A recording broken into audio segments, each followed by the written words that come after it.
আমি লিখিব চিঠি দেব তোমায়,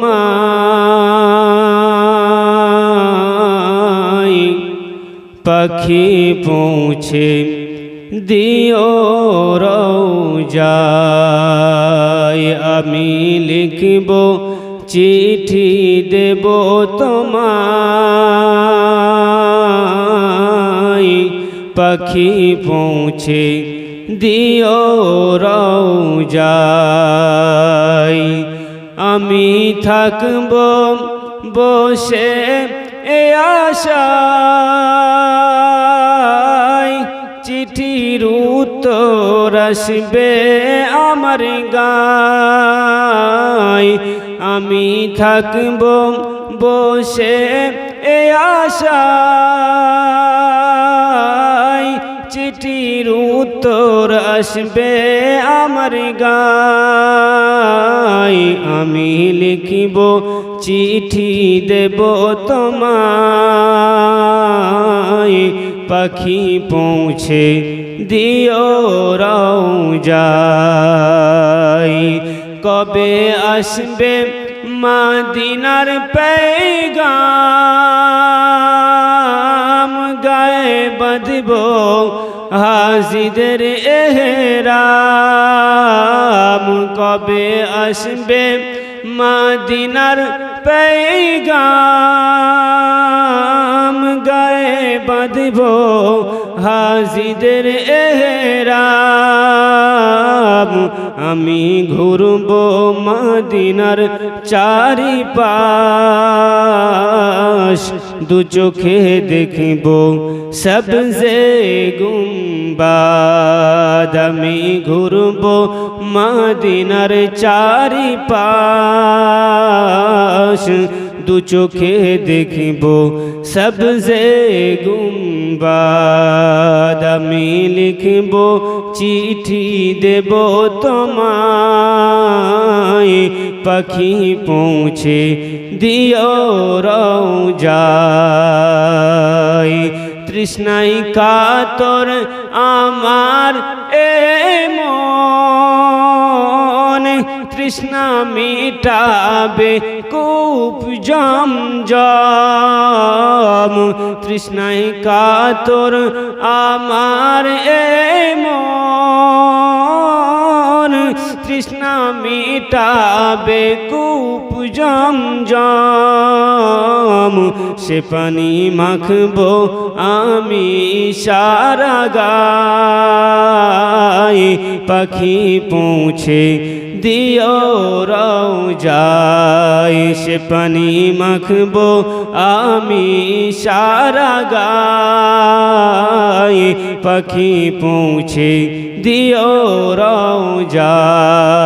আমি লিখব চিঠি দেব তোমায়, পাখি পৌঁছে দিও রওজায়।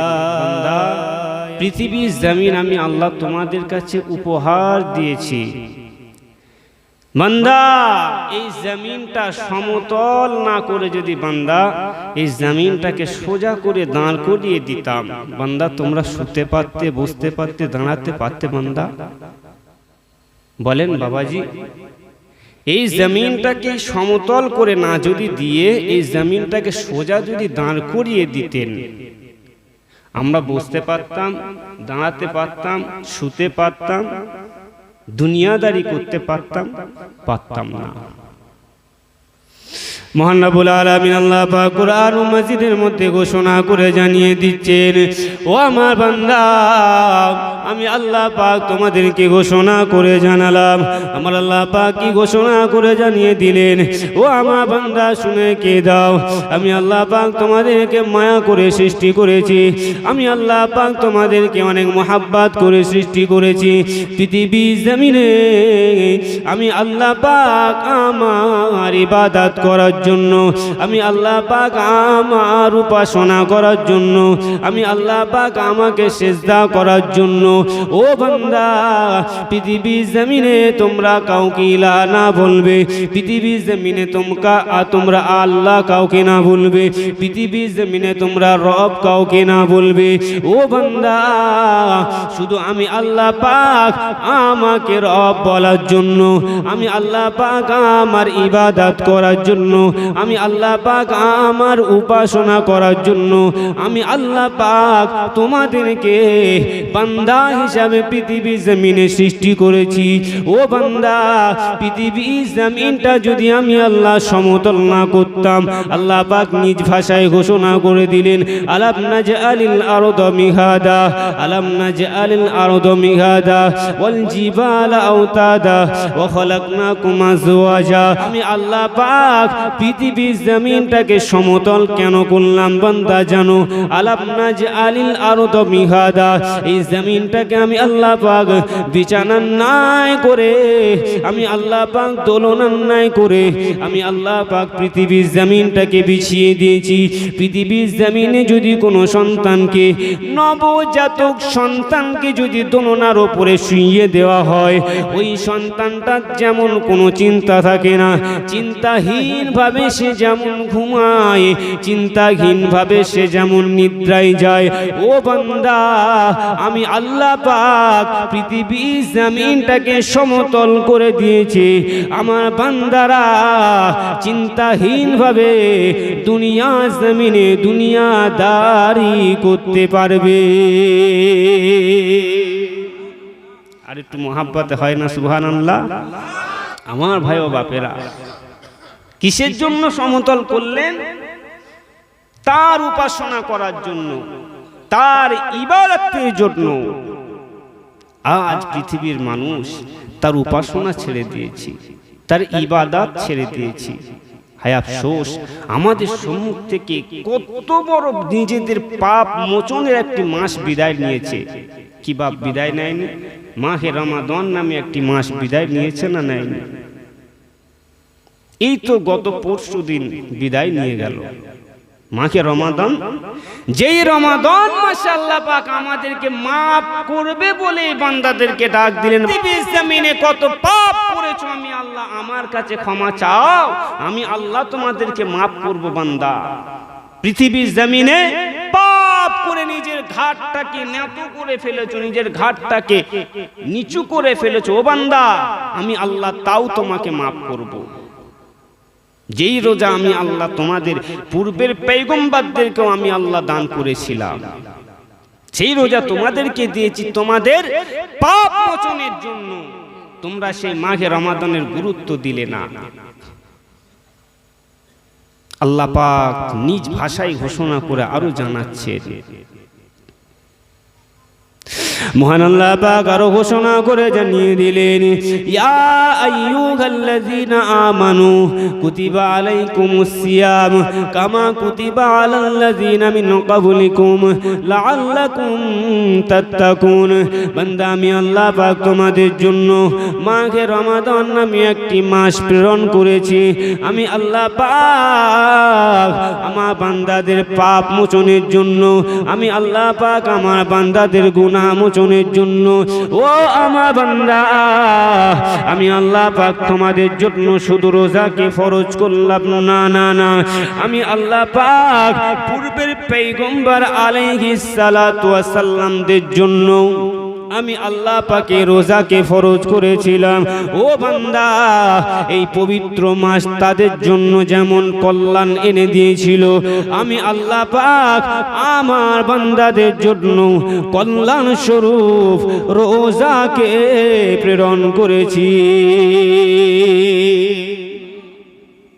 কল্যাণ স্বরূপ আল্লাহ আমাদের জন্য রোজাকে প্রেরণ করেছেন। আফসোস, আমাদের মধ্যে থেকে কজন রোজা করেছে জানি না।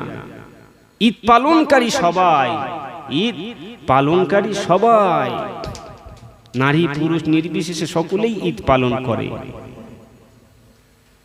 জাতি ধর্ম বর্ণ নির্বিশেষে সবাই ঈদ পালন করে, করে না? সবার ঈদ, সবার আনন্দ। কিন্তু যে ঈদটা কিসের জন্য, যেই পবিত্র ঈদ কিসের জন্য, সেটার গুরুত্ব আমরা দিলাম না। যে বা দিন রাসূল পাক সাল্লাল্লাহু আলাইহি ওয়াসাল্লাম ফরমাচ্ছেন, তোমরা শুনে কে দাও, আল্লাহ পাকের নবী এক সময় মিম্বারের উপরে বসে আছেন। এমন সময় সাহাবীদেরকে সম্মুখে নিয়ে আলোচনা করবেন, সাহাবীদেরকে সম্মুখে নিয়ে আলোচনা করবেন। আল্লাহ পাকের নবী মিম্বারের উপরে বসে রয়েছেন। আল্লাহ পাকের নবী হঠাৎ করে আমিন আমিন আমিন বলে উঠলেন। আল্লাহ পাকের নবী সাহাবীরা জিজ্ঞাসা করলেন, হাবিবাল্লাহ আপনি কেন হঠাৎ করে আমিন আমিন আমিন তিনবার বললেন?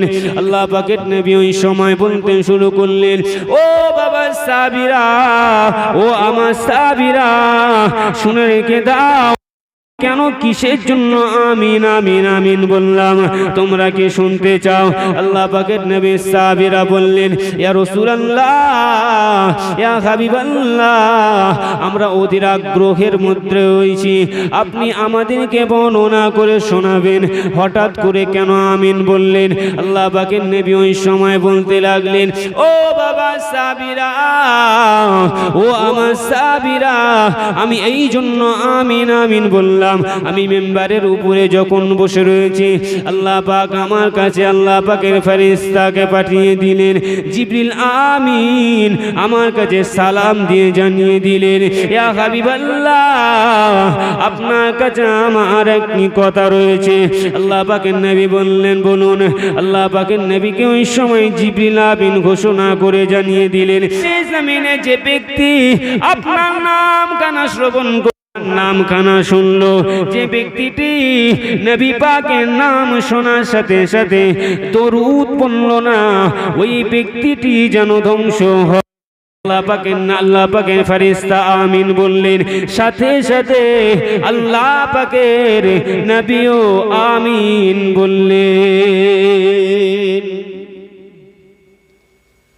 ফেরেশতা বলছেন, ইয়া রাসূলুল্লাহ, ইয়া হাবিবাল্লাহ, হুজুর, পৃথিবীর জমিনে যে ব্যক্তি আপনার নাম শুনবে অথচ দরুদ পড়ল না, সেই ব্যক্তি যেন ধ্বংস হয়। ইয়া রাসূলুল্লাহ, আপনি আমিন বলুন। আচ্ছা বাবু, আপনি বলুন, যদি কোনো বদদোয়ার ক্ষেত্রে, কোনো বদদোয়ার বিষয়ে যদি কোনো ব্যক্তি আমিন বলে, আমাদের বুকের মধ্যে একটি ভয় লাগে। কিন্তু এমন একজন ব্যক্তি আমিন বললেন, যার দোয়া ফিরে যাওয়ার চান্স খুবই কম। কে করলেন? দোয়া করলেন ফেরেশতা জিবরিল, আমিন বললেন নবী পাক সাল্লাল্লাহু আলাইহি ওয়াসাল্লাম। আপনাদের এখন কি মনে হয় ওই দোয়া কি রিটার্ন যায় বলে মনে হয়? তাহলে আমাদের কর্তব্যটা কি? নবী পাক সাল্লাল্লাহু আলাইহি ওয়াসাল্লামের নাম শোনা মাত্রই কি করা? দরুদ পাঠ করা। বড় দরুদ না হলেও কমপক্ষে সাল্লাল্লাহু আলাইহি ওয়াসাল্লাম এতটুকু পরিমাণ বলাটা আমাদের জন্য অতি কর্তব্য। কারণ যদি না বলি আমাদের জন্য রয়েছে ধ্বংস। আল্লাহ পাকের নবী আরো ঘোষণা করে জানিয়ে দিলেন, ও আমার সাহাবীরা, আমি দ্বিতীয়বার কেন আমিন বললাম? আল্লাহ পাকের নবী, আল্লাহ পাকের রাসূলের সাহাবীরা বললেন, ইয়া রাসূলুল্লাহ, ইয়া হাবিবাল্লাহ, হুজুর, আপনি আমাদেরকে জানিয়ে দেন, আপনি দ্বিতীয়বার কেন আমিন বললেন? ওই সময় আল্লাহ পাকের নবী জবাব দিলেন, ও আমার সাহাবীরা, শুনে রেখে দাও, আমি দ্বিতীয়বার কেন আমিন বললাম? আল্লাহ পাকের নবী ওই সময় জবাব দিয়েছিল, পৃথিবীর জমিনে যে ব্যক্তিটা পিতা মাতার অবজ্ঞা করলো, যে ব্যক্তিটা পিতা মাতার সেবা শুশ্রূষা করলো না, যে ব্যক্তিটা পৃথিবীর জমিনে পিতা মাতার সাথে নাফরমানি করলো, ওই ব্যক্তিটা যেন ধ্বংস হয়। আল্লাহ পাকের ফেরেশতা আমিন বললেন, সাথে সাথে আল্লাহ পাকের নবীও আমিন বললেন। বললেন এই দোয়া যদি আল্লাহ পাকের নবী এবং ফেরেশতা যৌথভাবে করে থাকে, এই ফেরেশতার দোয়া কি ফিরিয়ে যেতে পারে আল্লাহ পাকের দরবারে? না না না না না, ফেরেশতার দোয়া এবং নবী পাক সাল্লাল্লাহু আলাইহি ওয়াসাল্লামের এই দোয়া ফিরে যাওয়ার কোনো চান্স নাই। তারপরেও এমন পৃথিবীর জমিনে আমরা ব্যবহার পিতামাতার সাথে করে থাকি, পিতামাতার চোখের পানি আমাদের ব্যবহারে ঝরে না, ঝরে না। যে সন্তানের ব্যবহারে পিতামাতার চোখের পানি বর্তমান সময়ে আমরা পিতামাতার চোখের পানি ঝরাচ্ছি না, ঝরাইনি? রব্বুল ইজ্জত তার ভাষায় ঘোষণা করে বলছেন, এই জমিনে তোমরা এমন আচরণ পিতামাতার সাথে করো না যেন উফ শব্দটুকু তাদের মুখ থেকে বার হয়ে যায়। উফি ওয়ালা তানহারহুমা ওয়া কুল্লাহুমা কওলান কারীমা, এতটুকু শব্দ যেন তাদের মুখ থেকে না বার হয়। আমরা তারপরেও শুনেছি, জেনেছি, বোধ বুদ্ধি জ্ঞান রয়েছে, তারপরেও কিন্তু আমরা পিতামাতাকে কষ্ট দিয়ে থাকি। আপনাদের এই চিত্রগঞ্জের মানুষ হয়তো ভালো, পিতামাতার সাথে খারাপ ব্যবহার করে না। আমরা বিভিন্ন জায়গাতে ঘুরে দেখেছি, সন্তান পিতামাতার সাথে যে এভাবে ব্যবহার করতে পারে আপনি কল্পনাও করতে পারবেন না। গালি দিয়ে পিতামাতাকে বাড়ি থেকে বার করে দিচ্ছে। যার থাকার অধিকার তার থাকার নাই। আজকের পৃথিবীর জমিনে এমন আমরা কুলাঙ্গার নামীয় আল্লাহ পাকের বান্দা হয়েছি। কপাল ফাটা মুসলমান, যার সেবা শুশ্রূষায় ঠিকানা হবে তোমার জান্নাত, যার অবজ্ঞায় হবে তোমার জাহান্নাম, তার প্রতি অবজ্ঞা করো কিভাবে?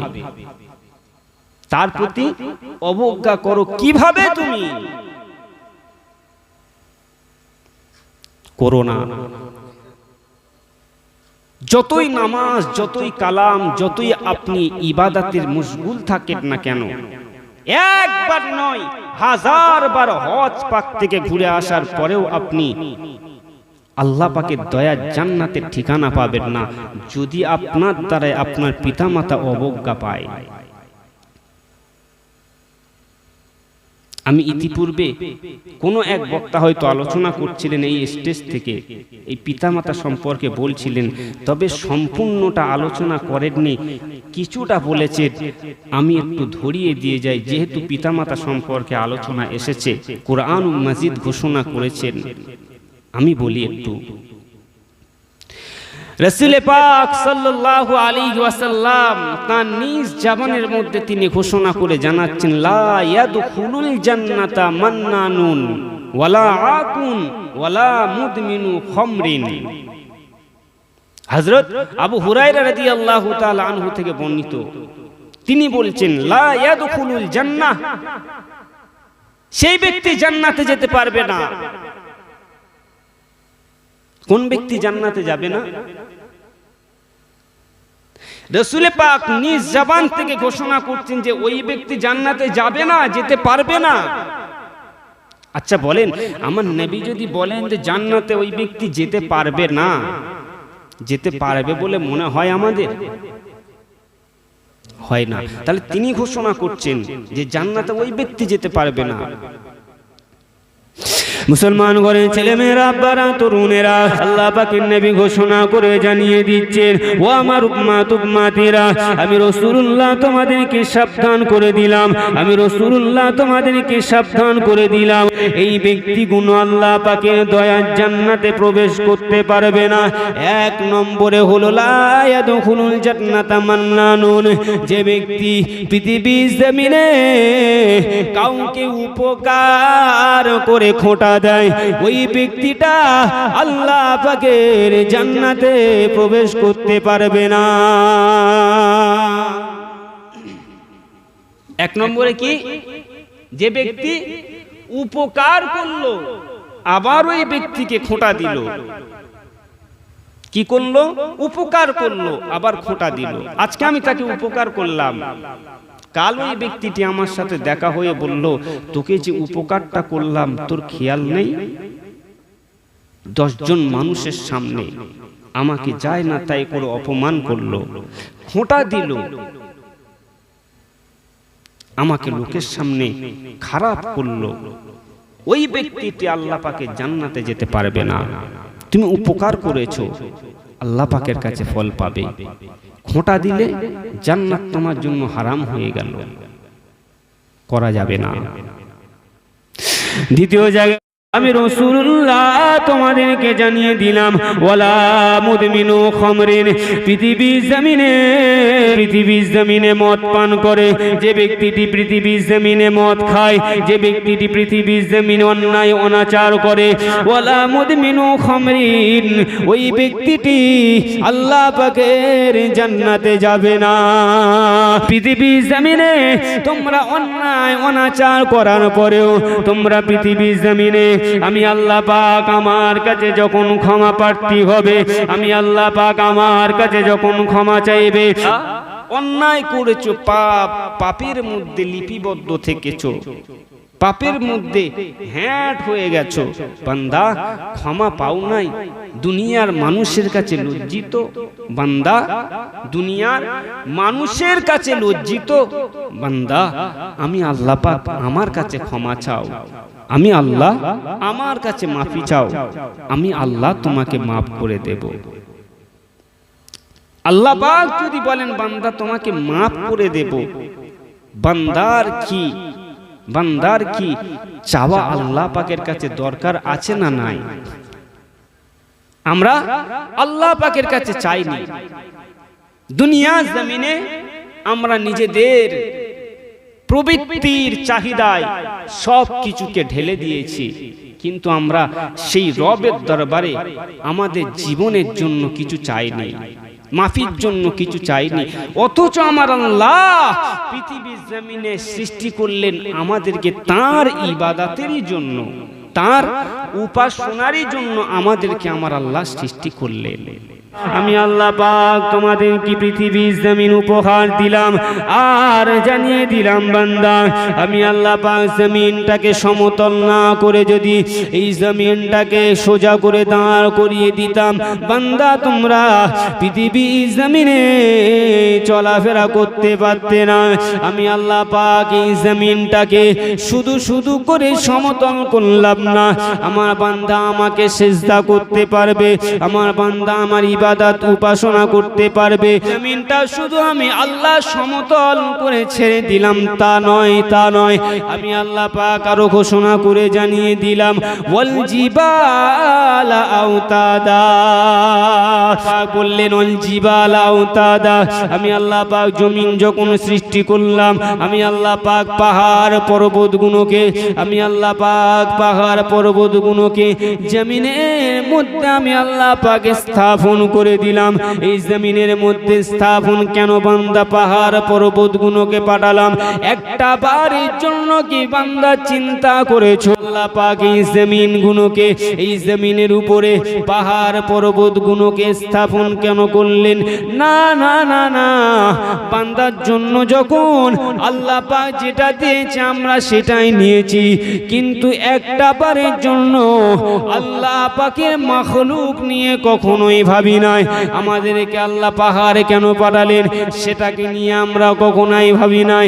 তাফসীর কারকরা তাফসীর করতে গিয়ে বলেছেন, ও দুনিয়া জমিনের মানুষেরা, আমার আল্লাহ পাক এই জন্যই পাহাড় পর্বতগুলোকে জমিনের মধ্যে স্থাপন করে দিয়েছেন।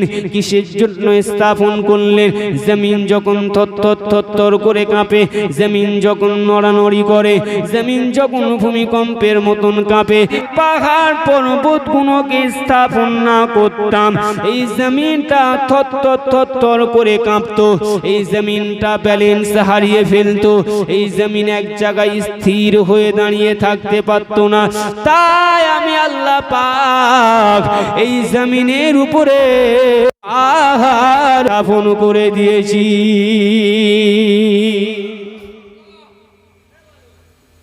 যেমন পাল্লা পাষাণ যদি হয়, এখন কম্পিউটার পাল্লা, যে পাল্লাগুলো হাতে ধরা হয়, এই পাল্লা যদি পাষাণ হয়, একদিকে কম একদিকে বেশি হয়, ওই পাল্লা ঠিক করার জন্য কি করতে হয়?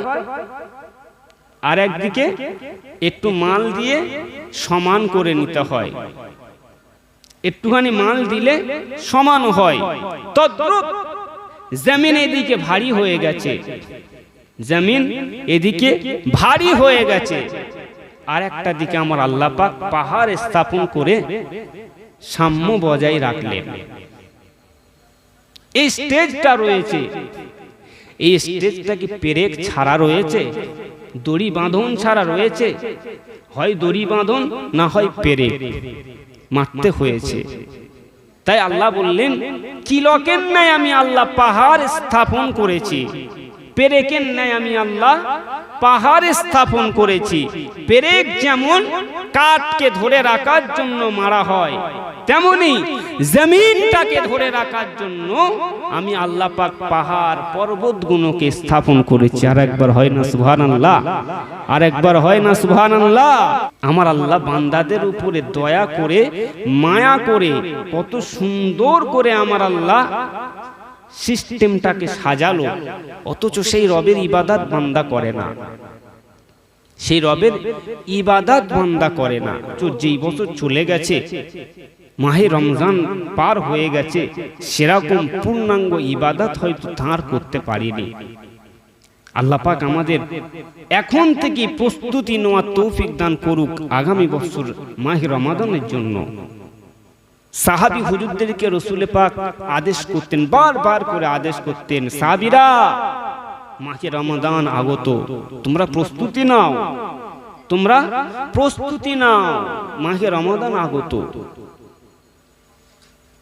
আমরা এখন থেকেই প্রস্তুতি নেব, মাহে রমাদান আমাদের জন্য আসবে। যদিও বা না আমরা পাই, হায়াত যদি না পর্যন্ত রমাদান পর্যন্ত যাই, আমার আল্লাহ পাক আমাদেরকে প্রস্তুতি নেওয়ার কারণে মাহে রমাদানের পূর্ণাঙ্গ সওয়াব দান করবেন। বলেন না সুবহানাল্লাহ? শুধু রোজা রোজা নয়, শুধু না খেয়ে থাকাটা রোজা নয়, এই রোজার ভিতরে আমাদের অনেক কিছু বিসর্জন দিতে হয়, সেটাই হলো রোজা। আল্লাহ পাক আরো ঘোষণা করে বান্দাদেরকে জানিয়ে দিলেন, ও আমার বান্দা, পৃথিবীর জমিনের সাথী ছাড়া, পৃথিবীর জমিনের সঙ্গী ছাড়া কেমন যেন একা একা লাগে। আমি আল্লাহ পাক তোমাদেরকে সঙ্গী দেওয়ার জন্য, আমি আল্লাহ পাক পৃথিবীর জমিনে তোমাদেরকে সুখ ও শান্তিতে বেঁচে থাকার জন্য, আমি আল্লাহ পাক সুখ শান্তিতে আমার ইবাদতের জন্য আমি আল্লাহ পাক কি তোমাদেরকে, আমি আল্লাহ তোমাদের জন্য প্রস্তুত করে দিইনি তোমাদের সঙ্গী, আমি আল্লাহ কি তোমাদের প্রস্তুত করে দিইনি তোমাদের স্ত্রী সন্তান সন্ততি? ও বান্দা, আমি আল্লাহ পাক ঘোষণা করে জানিয়ে দিলাম, ও খলাকনাকুম আজওয়াজা, আমি আল্লাহ পাক তোমাদেরকে জোড়ায় জোড়ায় করে সৃষ্টি করেছি, যাতে করে তোমরা দুনিয়া জমিনে উত্তম ভাবে চলাফেরা করতে পারো, যাতে করে তোমাদের চরিত্র উত্তম হয়, যাতে করে তোমাদের চরিত্র উৎকৃষ্ট হয়, যাতে করে তোমরা দুনিয়া জমিনে আল্লাহ পাকের ইবাদতে মনোযোগী হতে পারো। আমি আল্লাহ পাক তাই তোমাদেরকে সঙ্গী করে দিলাম, তোমাদের স্ত্রীদেরকে তোমাদের সঙ্গী হিসাবে পাঠিয়ে দিলাম। আমি আল্লাহ পাক জোড়ায় জোড়ায় করে সৃষ্টি করে আমি আল্লাহ দুনিয়া জমিনে প্রেরণ করলাম। একজন পুরুষের জন্য যেমন একজন মহিলাকে আমি আল্লাহ জোড়ায় সৃষ্টি করেছি, তেমন করে আমি আল্লাহ পাক রাতের সাথে দিনকে সৃষ্টি করেছি। যেমনই আমি আল্লাহ পাক কালোর সাথে সাদা সৃষ্টি করেছি, তেমনই আমি আল্লাহ পাক নরের সাথে নারী সৃষ্টি করেছি। ও বান্দা, আমি আল্লাহ পাক আমার এত সুন্দর ব্যবস্থা দেখার পরেও আমি আল্লাহ পাক আমার নিয়ামতের কথা কি তোমাদের স্মরণে হয় না? আমি আল্লাহ পাক আমার দেওয়া উপহার কি তোমাদের স্মরণে আসে না? আমি আল্লাহ পাক আমার দেওয়া উপহার কি তোমাদের স্মরণে আসে না? বান্দা আর কবে আমি আল্লাহ আমার উপাসনা করবে? বান্দা আর কবে আমি আল্লাহ আমার জিকির ইজকার করবে? বান্দারে দুনিয়া জমিনে আমার যদি ইবাদত না করিস পৃথিবী জমিন আর কার ইবাদত করবি? না না না না না, আমি আল্লাহ পাক আমার ইবাদত যদি না করিস জন্য নিশ্চয়ই নির্ঘাত রয়েছে জাহান্নাম। আল্লাহ পাকের নবী আলাইহিস সালাতু ওয়াস সালাম রাও আমি আল্লাহ পাক আমার ইবাদত করেছে, আল্লাহ পাকের প্রিয় পয়গম্বর গণেরাও আমি আল্লাহ পাক আমার ইবাদত করেছে। পৃথিবী জমিনে যত গুণশ্রেষ্ঠ মনীষী তোমরা দেখেছো সব মনীষী আমি আল্লাহ পাক আমার ইবাদত করেছে। প্রত্যেক পয়গম্বর প্রত্যেক বুজুর্গগণেরা সবাই তার ইবাদত করেছেন। কিসের জন্য? তার গোলামতি করেছেন। কিসের জন্য?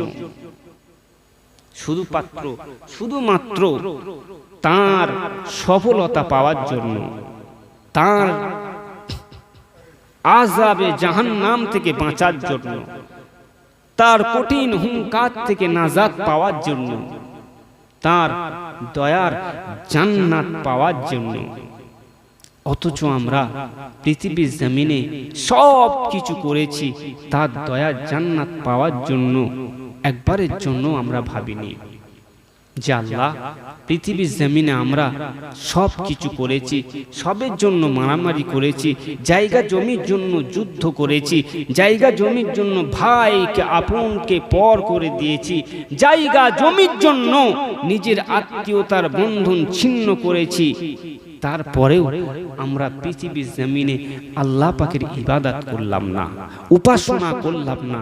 বান্দা একবার কি সাহাবী হুজুরদের সম্মুখে এই জবাবটুকু দিতে পারবো? সাহাবী হুজুর গণেরা যদি বলে আল্লাহ পৃথিবীর জমিনে আমরা রক্তে রক্তাক্ত হয়েছি, পৃথিবীর জমিনে আমরা রক্তে রক্তাক্ত হয়েছি, যুদ্ধ করেছি, জিহাদ করেছি, শুধুমাত্র আল্লাহ আপনার দ্বীন ইসলামকে আপনার বান্দাদের সম্মুখে প্রেজেন্ট করার জন্য, দ্বীন ইসলামকে আপনার বান্দাদের কাছে পৌঁছে দেওয়ার জন্য। আল্লাহ আপনার ওই বান্দারা এত কষ্টের মধ্যে আমরা দ্বীন ইসলামটাকে পৌঁছে দিলাম, তারা দ্বীন ইসলামটাকে গুরুত্ব দিল না, দ্বীন ইসলামটাকে গুরুত্ব দিল না। আল্লাহ আমাদের এই কষ্টটা কি বৃথা? একটু আপনি বলুন, আপনার পিতা আপনার জন্য ঘর বানিয়ে দিয়েছে, সেই ঘরটা যদি আমি ভেঙে দিই, বেচে খেয়ে নিই, আপনার পিতা কি আপনার প্রতি সন্তুষ্ট থাকবে? থাকবে? থাকবে না। সাহাবী হুজুররা রক্তাক্ত হয়েছেন, ইসলাম আমাদের কাছে পর্যন্ত পৌঁছে দিয়েছেন, আমরা ইসলামটাকে গুরুত্ব দিলাম না, ইসলামের হুকুম আহকামগুলো মেনে নিলাম না, রসুল পাক যেগুলো নিষেধ করেছে সেগুলোকে ছাড়লাম না, বর্জন করলাম না। সাহাবী হুজুররা যদি কঠিন মাহশারের দিনে আল্লাহ পাকের সম্মুখে বলেন, ও আল্লাহ আমরা এত কষ্ট করে ইসলাম প্রেজেন্ট করে দিয়েছি, এরা সেই ইসলামের গুরুত্ব দেয়নি, বাপ আমরা ছাড় পাবো বলে মনে হয় সেই সময়? কি মনে হয় আপনাদের যে আমরা ছাড় পেয়ে যাব? ছাড় পাবো বলে মনে হয় না, যে ছাড় পাবো বলে মনে হয় না। রাসূল পাক সাল্লাল্লাহু আলাইহি ওয়াসাল্লামের সাহাবীগণেরা কত কত কষ্টের মধ্যে ইসলাম আমাদের কাছে পৌঁছে দিয়েছে।